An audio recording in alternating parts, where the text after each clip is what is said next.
눈에 들어오셨는지 궁금합니다. 자, 오늘 체시스라는 종목이 급등을 했습니다. 명분은 뭐 1분기 실적 호조 때문에 급등을 했는데 한 분기. 사실 이거는 내년 총선을 앞둔 인물 관련주. 이기도 하죠. 네네. 예, 현재 뭐 법무부 장관 인물 관련주로서 관련주들이 체시스라든지 노을이라든지 뭐 오파스넷, 오리콤 이런 종목들이 변동성이 나오는데요. 또 때가 때이니만큼 계속 우상향 흐름들을 보이면서 뭐 정치를 할지 안 할지는 모르겠지만 우리는 뭐 당과 상관없이 정치의 색깔과 상관없이 주식으로만 접근하면 되지 않을까 싶은데 이런 체시스가 움직였고요. 그리고 또 사실 여러분들 오늘 농심이라든지 상향 같은 라면이 굉장히 많이 외국에서도 이 호조를 띈다라고 하는데 주가는 하락했어요. 그래요. 그런데 이유를 또 들어보면 밀가루 가격이 빠졌습니다. 많이 하락했습니다. 전쟁으로 인해서 밀가격이 많이 상승하고 난 뒤에 라면값도 오르고 뭐 짜장면 값이라든지 많이 칼국수 뭐 식당에서 많이 올랐는데 밀가격 하락으로 정부에서 또 가격 조정을 할 수도 있다라는 얘기들이 나오고 좀 있어서 그래 줬으면 좋겠어요. 물가가 너무 비싸서. 그죠, 너무 비싸죠. 예, 월급쟁이 이노는 참 힘든데요. 3분기 실적 호조에도 해외 매출 부진이라든지 이 밀가격에 대한 우려 때문에 조금 약세 그림들이 있었고요. 그리고 엠젠솔루션, 인트론바이오 같은 종목들이 세계 첫 유전자 가위 치료제 FDA 승인 기대감 때문에 강세를 보여줬고요. 그리고 또 디모아라는 종목이 3분기 흑자 전환 때문에 강세를 보여줬었고 서진 시스템 같은 종목이 오후장에 또 반등이 나왔는데 4분기부터 본격적인 실적 성장 기대감 때문에 강세였습니다. 주식시장의 영원한 테마는 또 실적이기 때문에 결국은 또 실적이 움직이는 종목들이 움직이고요. 또 하나 뭐 에코플라스틱이라든지 이런 종목들도 전기차 경량화 일부 부품 개발 소식 때문에 자동차 업종들이 움직이면서 강세 그림을 보여주었고 또 JNTC가 3분기 실적 호조 그리고 하웨이양 강화 유닛 또 공급 확대 때문에 강세 흐름을 보여주었는데 뭐 약간 품절주 현상 같은 종목들도 반등이 좀 나왔던 그림이고요. 앞서 말씀드렸던 반도체 섹터들의 흐름들도 PSK 홀딩스라든지 강세였었고 그리고 또 지난주에 제가 얘기했던 로봇 섹터들의 흐름들도 T로보틱스라든지 뭐 기술적인 테마 성장주의 흐름들도 강세를 보였는데 오늘 제가 이제 말씀드렸던 거 조금 약간 개별주 성격들을 말씀드렸고요. 전반적으로는 업종 전체가 강한 흐름을 보였던 기분 좋은 시장이 아니었을까 싶습니다. 기분 좋은 하루였다 이렇게 말씀해 주셨는데요. 자, 여기까지 오늘 우리 시장의 이슈와 특징주까지 살펴봤고요. 계속해서 이야기 나눠가도록 하겠습니다.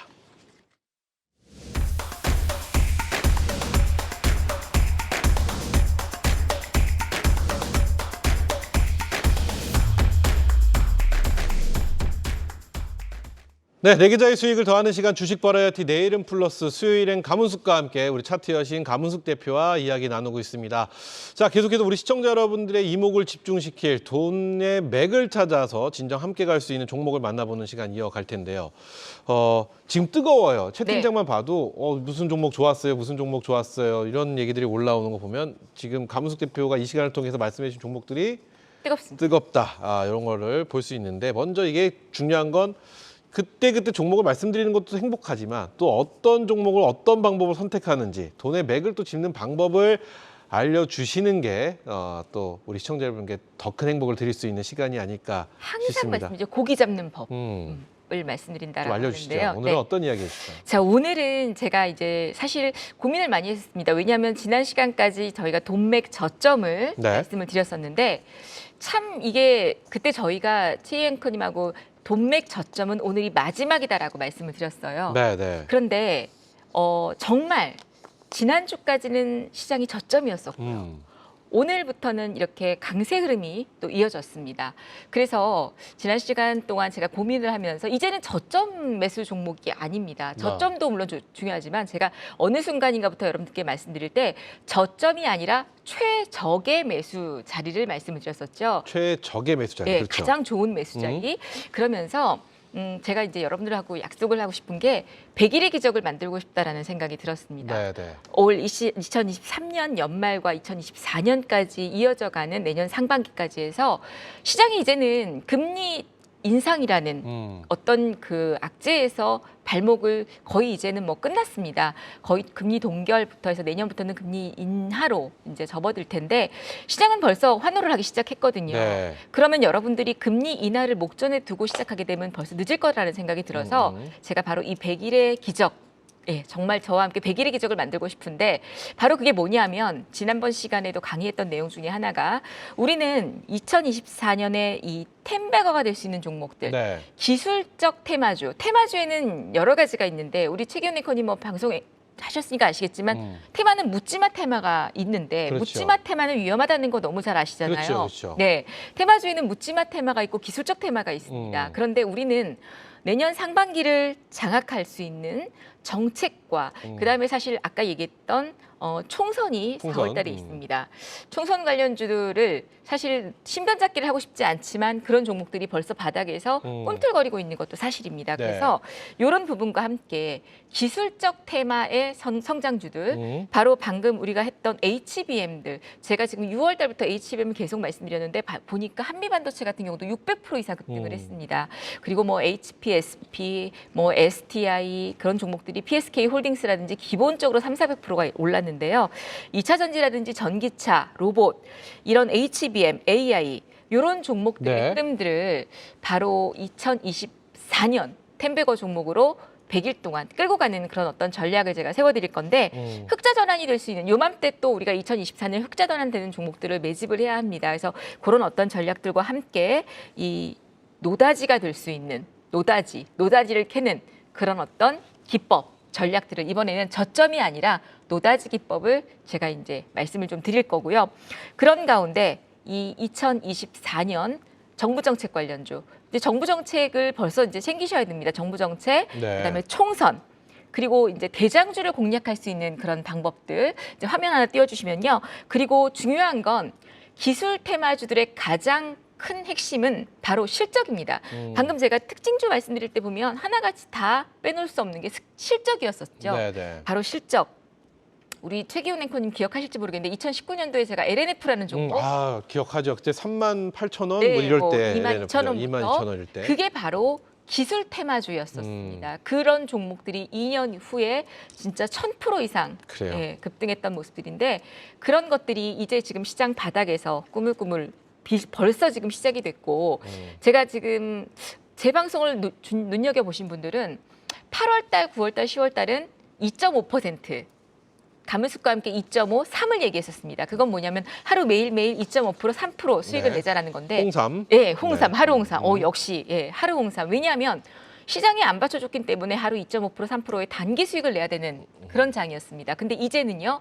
하루 홍삼은 하루 홍삼대로 마셔야 하고 이제는 진짜 찐 수익을 내야 하는 그런 장세입니다. 그래서 바로 100일의 기적을 제가 이제 말씀을 드리면서 눌림목 공략과 함께 그리고 실적이 뒷받침되는 종목들 이런 종목들로 말씀을 드릴 거고요. 바로 이런 텐베거 종목들의 분석 가운데 있어서 기본적으로 어떤 종목들의 요건들이 있어야 되는지를 잠시 후에 공개 특강을 통해서 또 말씀을 드릴 텐데 필연적인 성장주라는 제가 얘기를 많이 드렸었어요. 네. 필연적인 성장주, 내가 선택하지 않아도 성장할 수밖에 없는 그런 산업의 섹터들을 여러분들이 고르셔야 하고 그리고 일단은 저평가 종목, 그다음에 또 가장 중요한 게 하나 있습니다. 우리 LNF를 그때 2019년도에 말씀드릴 때 시가총액이 제 기억으로 4천억, 5천억밖에 안 됐습니다. 그래요. 근데 이 종목이 진짜 텐베거가 되면서 몇 조 원대까지 성장한 맞아요. 거죠. 예. 그래서 우리가 이런 텐베거가 될 수 있는 기술적 테마주들은 시가총액이 높은 데서 고르면 안 됩니다. 3천억, 4천억. 왜냐? 내가 매수한 이후부터 이 종목이 텐베거가 돼야지만 되기 때문에 그런 어떤 시총 5천억 이하, 예, 저기 나와 있죠. 영업이익이 증가되는 5천억 이하의 종목에서 보자라는 좀 말씀을 좀 드리면서 그동안에 이제 제가 이렇게 기본적 분석에 대한 흐름들과 요건들을 말씀을 드렸는데 네. 시간이 만약에 허락한다면 이제 차트 흐름들도 좀 보고요. 그리고 또 다음 주에 봐야 할 종목들도 말씀을 좀 드릴 텐데요. 일단은 지금 앞서 이제 이런 기본적인 흐름들을 좀 말씀을 드렸고요. 차트를 보시면서 네. 바로 이 HBM 관련주들의 성장성 그동안 상승했던 부분들을 한번 체킹을 해보도록 하겠습니다. 그래요. 차트 한번 올려봐 주세요. 네, 차트 주시죠. 이게 어떤 차트일까요? 자, 요 차트 말고 이거 말고요. 제가 PPT에 올려드린 차트가 있는데 예, 화면에 네. 바로 요겁니다. 이 차트가 지금 한미반도체 차트입니다. 네. 한미반도체 주봉인데요. 올해 2023년도 시장 참 안 좋았었죠. 그런데 여러분들 이 반도체는 바로 이 시장이 안 좋은 시장에서도 이렇게 급등세를 보여주었습니다. 정말 2024년 상반기에 600% 이상이 급등을 했습니다. HBM을 그렇게 강조할 때에 600% 이상을 급등하는 그런 모습이었었고요. 그리고 또 이 차트 이후에 이제 주봉의 흐름인데 지난 시간에 제가 말씀드렸던 종목이 있습니다. 이게 뭐냐면 이수페타시스라는 종목을 지난 시간에 마지막 저점 종목이다라고 하면서 소개를 시켜드렸던 종목 중에 하나입니다. 네. 그 자리 이후에 오늘 또 이렇게 급등세를 보여주었습니다. 요 이수페타시스의 지금 제 차트 이렇게 화면을 보시면요. 그날 이후 약간의 단기적인 조정을 보여주고 오늘 또 급등세를 보여주었었죠. 요게 또 엔비디아 AI 관련주인데 지난 시간에도 제가 말씀을 드리면서 저점에서 추세를 돌리는 물론 더 저렴하게 살 수도 있었겠지만 가장 최적의 가격대가 25,000원대 정도다라는 말씀을 드렸는데 그 이후에 또 이렇게 강세 그림을 보여주었었고요.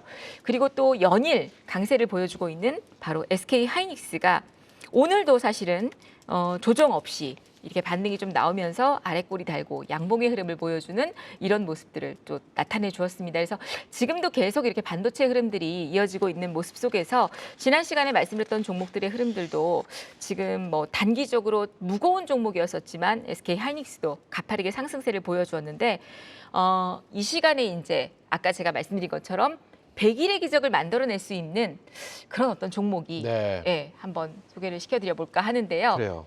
어, 끝인가요? 아니요. 이제 말씀해 주시겠어요? 앞서 저 혼자 너무 막 얘기한 것 같아서 푹 빠져서 듣고 있었습니다. 네. 한미반도체랑 이제 말씀을 좀 드렸는데 사실 한미반도체 차트 제 PPT 올려드렸던 거랑 지금 차트 한번 잠깐 보시면요.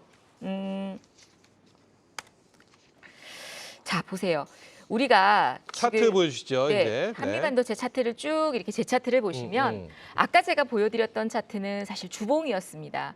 주봉을 보면 와 이런 지금 주봉 차트 보시면요.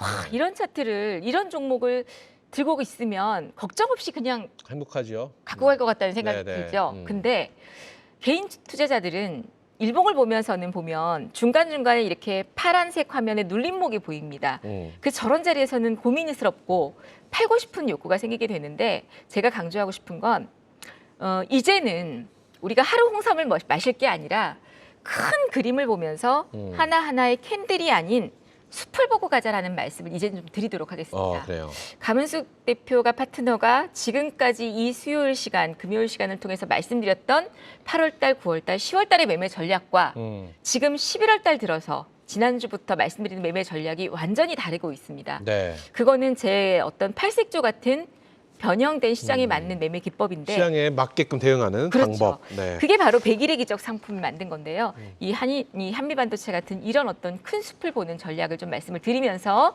오늘 또 여러분들께 시크릿하게 갖고 온 두 종목이 있습니다. 그래요? 네, 이 종목을 소개를 시켜드려보도록 하겠습니다. 자, 그러면은 가문숙과 함께 돈맥으로 찾아낸 네, 오늘의 관심주 바로 만나보도록 하겠습니다. 자, 첫 번째 종목은요. 네. 바로 대동이라는 종목입니다. 대동. 이 대동이라는 종목은 차트를 뭐 잠깐 화면부터 보시죠. 자, 대동은 뭐 여러분들 아시다시피 농기계의 그렇죠. 테슬라. 황태자, 테슬라. 농슬라라고 하죠. 농슬라라고 아시는구나. 네, 농슬라라고 할 만큼 진짜 농기계 관련주 중에서는 실적도 뒷받침되고 튼튼한 종목입니다. 유럽 진출을 목전에 두고 자율주행이라든지 또 로봇 이런 쪽에서 부각을 나타내고 있는 그런 종목 중에 하나인데요. 실적도 굉장히 좋고 또 2023년 로봇 관련주들이 실적이 또 뒷받침이 안 되는 종목들도 꽤 있습니다. 근데 이 대동 같은 경우는 2023년 유럽 시장에 대한 진출에 높은 성장성을 가지고 있고요. 자율주행 주행 3단계로서 포스코와의 MOU를 체결하고 자율주행 모빌리티 산업 진출에 대한 기대감이 부각이 되고 있습니다. 그리고 미국 내의 고마력대 비중이 상향 조정되고 있고 또 2024년부터는 자율주행 모빌리티 관련해서 가시적인 어떤 성장성도 기대가 되고 있는 그런 기업 중에 하나고요. 그래요. 두산 로보틱스가 상장 이후에 또 이 자율주행 로봇과 관련돼서 MOU라든지 이런 쪽에 관심을 가지고 있어서 지금도 굉장히 좋은 자리고 차트 흐름 보시면 요 농슬라라고 하는 이 대동은 지금 저점 세일 자리를 탁 돌파한 자리입니다. 그리고 앞에 매집도 아직 있고요. 그래서 굉장히 예쁜 자리에서 매물대 60일선만 통과한다면 뭐 저는 사실 18,000원까지도 무난하게 정말 기술 성장주가 아닐까 해서 지금 대동 굉장히 예쁜 자리다라고 말씀을 좀 드리고요. 네. 자, 그다음에 두 번째 종목이 네. 똑같이 로봇 관련주 중에서 골라봤습니다. 뭘까요? 예, 유진 로봇이라는 종목인데요. 아, 네. 유진 로봇 이 종목도 지금 자율주행 모빌리티 솔루션 관련주입니다. 전문 업체로 지금 변모를 하고 있는 가운데 또 핵심은 SAS와 SMS에 대한 매출이 확대되고 있는 그런 기업 중에 하나입니다. 2023년부터 AMS 성장 발판을 마련하는 가운데 또 2024년부터는 AMS의 매출이 본격적으로 반영이 되고 있는데요. 최근에 로봇주들이 제가 왜 기술 테마 성장주를 봐야 된다는 말씀을 드리냐면 로봇주들이 자리가 다 예쁘고요. 다 좋습니다. 그중에서도 대장주들이 물론 있겠지만 지금 유진 로봇도 차트를 한번 봐주시면 아까 대동하고 굉장히 비슷한 자리인데요. 저는 이런 자리를 굉장히 좋아합니다. 눌림목이 나오는 이런 자리, 이런 자리들이 개인 투자자들이 매수하셔도 손실이 안 나고 수익을 극대화시킬 수 있는 자리인데 유진 로봇 같은 경우에도 앞서 지금 급등세를 보여주고 난 이후에 매수 물량 빠져나가지 않은 매집의 흔적이 느껴지면서 최근에 저점을 높이는 그런 흐름들이 있기 때문에 충분히 제가 볼 때는 매물대도 통과한 자리고 거래량만 조금 동반이 되어준다라면 저는 뭐 사실 정고점 이상까지도 볼 수 있는 자리가 아닐까 해서 물론 로봇주를 두 개를 핵심에서 갖고 왔지만 이 앞으로 성장할 수 있는 진짜 2024년 텐베거가 될 수 있는 종목들을 그래요. 잠시 후에 또 저와 함께 공부해 보시면 좋을 것 같습니다.